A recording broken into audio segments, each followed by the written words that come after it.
Hey, what's up, everybody, and welcome back to Horror Stew. I'm, of course, your host, Ike Isaacs, the wonderful, the one and only, and today we're coming back to you with yet another underrated horror film. So this one is actually a singular film, which I would actually love to see some additional work from this crew because this film was honestly really great.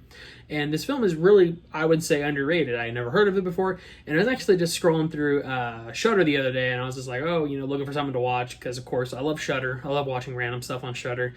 And a lot of the time, it's kind of hit or miss. So either you're going to get something that's really, really, really good, or you're going to get something that's kind of subpar at best. A lot of cheesy, campy, or 80s, 70s horror films and whatnot. But I actually found a film that really surprised me with how smart of a horror film it was. It was something that I had never really seen before. It's definitely an interesting concept. And honestly, it should get a lot more attention. So this movie is, of course, from 2006 and is called Behind the Mask, The Rise of Leslie Vernon.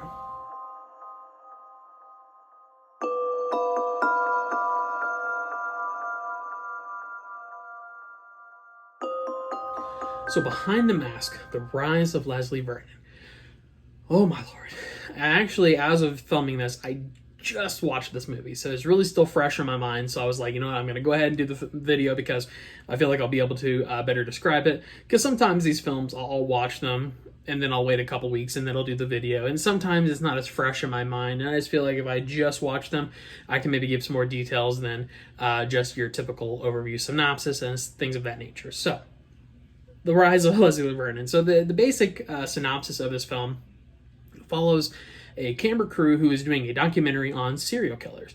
Now, this film, I will set this pretense. This film is imagining that imagination. It's imagining that we exist in a world where all these famous horror villains are actually serial killers. So Jason Voorhees, Freddy Krueger, Chucky, Michael Myers. All of these folks are actually real, and we exist in a world where these horror villains are real. They're not just movies. And actually, in the beginning, they're actually trying to legitimately get interviews with people who have survived these villains, right? So it takes a very interesting approach that they exist in the world that these other films exist, and they're trying to understand the serial killer. Why do they do what they do? How do they do what they do? And they actually find somebody called Leslie Vernon.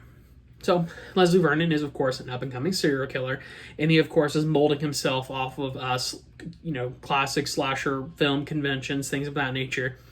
And it's really an interesting take because he is a legitimate serial killer, but he follows the same tropes that these other serial killers have in their films.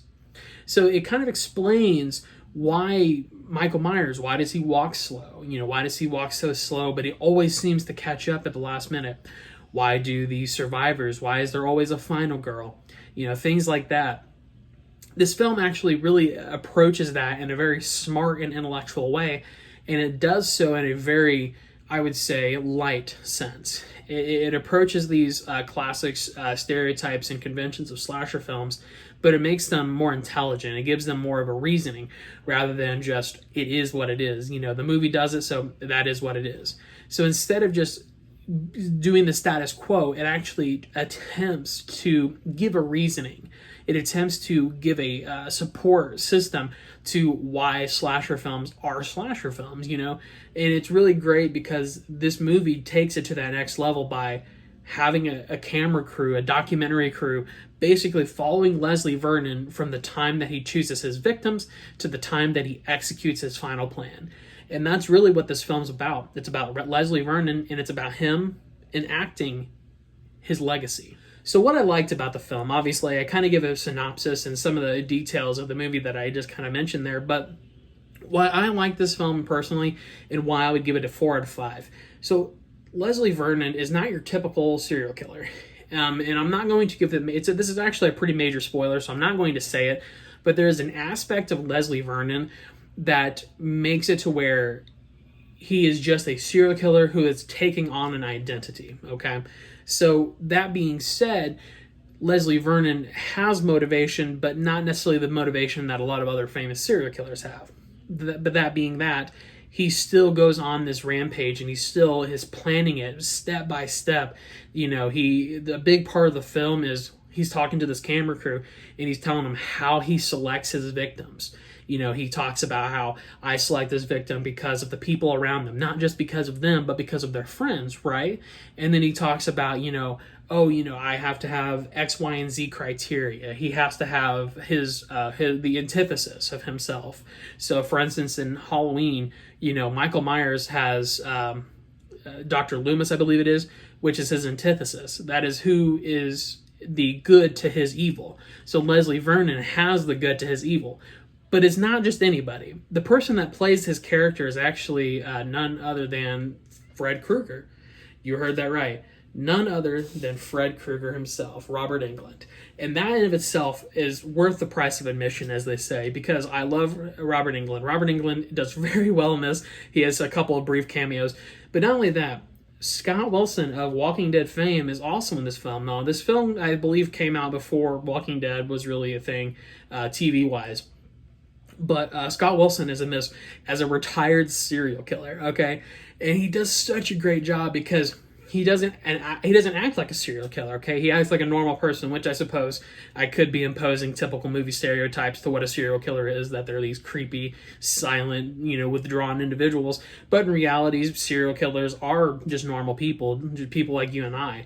So this also approaches it from a more realistic standpoint that, you know, there are people that exist in this world that are like crazy supernatural-esque, you know, villains, but they're also just normal people like you and me who just decide one day that they want to be serial killers, and then they have to make the steps. They have to go through the motions to become that serial killer and become that legend. And that's really what this movie does. So it's super smart, such an intelligent, well thought out process, rather than it just being your typical hack and slash type film. Now, don't get me wrong. I love typical slasher movies, so I won't piss on them too much, but sometimes you see so much of the same thing. You know, you see the same Friday the 13th movie 13 times before they stop making Friday the 13th movies. You see the same Halloween movie 14 times before they stop making those movies, and so on and so forth with all these different people. And of course, there are some fresh takes, things that come about that are new and exciting and everything else. But Leslie Vernon, the Behind the Mask movie, it honestly, to me, it was somewhat shocking that this didn't have a bigger supporting. And I went through, of course, and I kind of figured, what is this about? Who? But for instance, this movie only made 69 or about 70K in box office, which is insane to me. I mean, this film, to me, it is such.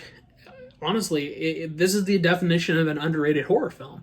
A movie that did not make as much money as you thought it would. I mean, honestly, when I went to look this up, I thought to myself, this had to have made money, because in 2006 I was a little younger. Okay, I wasn't able to go watch rated R movies quite yet, so I was like, it's very possible that I don't know, like maybe I just never saw it, or maybe I just never popped into my my line of view.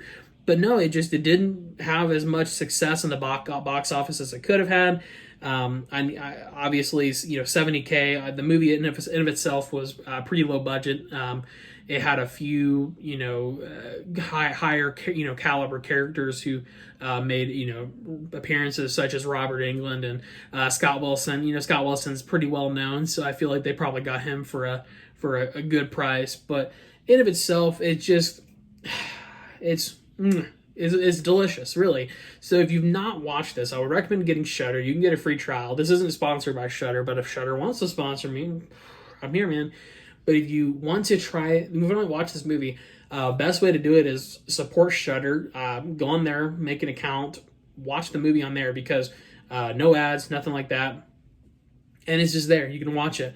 Honestly, like I said, it's different, and it's a good different. And it's such a good different that it appears in the best ways of a typical horror movie, but it's not a typical horror movie.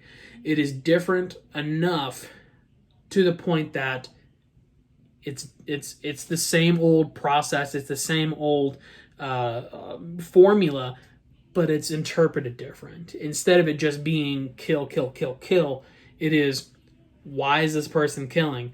Why is this person doing the things that they do? Where do these slasher film conventions come from, and so on and so forth.